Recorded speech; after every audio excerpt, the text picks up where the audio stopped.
bosh miya o'smasi tashxisi bilan murojaat qilgan bemorlar yoki bemorning yaqinlari ko'p holatlarda so'rashadi, o'sma yaxshi sifatlimi, yomon sifatlimi yoki xalq tilida aytganda erkagimi, urg'ochisimi deb so'raydi. Keling shu haqda sizga ma'lumot bersam. Jahon sog'liqni saqlash tashkilotining ma'lumotiga ko'ra, o'smalar xavflilik darajasi bo'yicha 4 ta darajaga bo'linadi.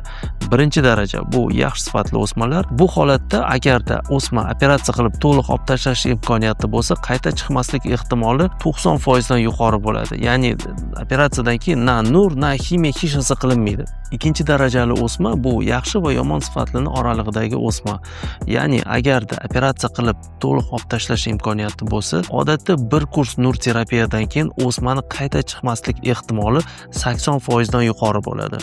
Va 4-chi darajali o'smalar bular haqiqiy xavfli miyani rak kasalliklari hisoblanadi. 3-darajali xavflilikdagi o'sma agarda to'liq jarrohlik yo'li bilan olib tashlash imkoniyati bo'lsa, nur va ximiya onkologlar tavsiyasi bilan vaqtida amalga oshirilsa, 5 yil davomida qayta chiqmaslik ehtimoli 50-60% ni hosil qiladi.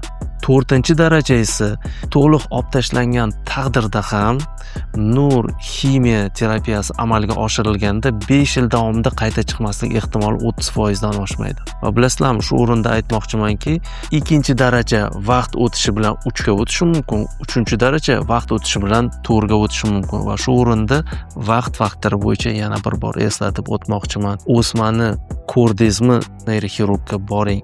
Vaqtida amalga oshirilgan operatsiya kasallikni muvaffaqiyatli davolashga zamin yaratishi mumkin. Agarda video sizga mazmunli bo'lgan bo'lsa, saqlab qo'ying, do'stlaringizga yuborib qo'ying. Sog' bo'ling, salomat bo'ling, sog'lig'ingizga bee'tibor bo'lmang.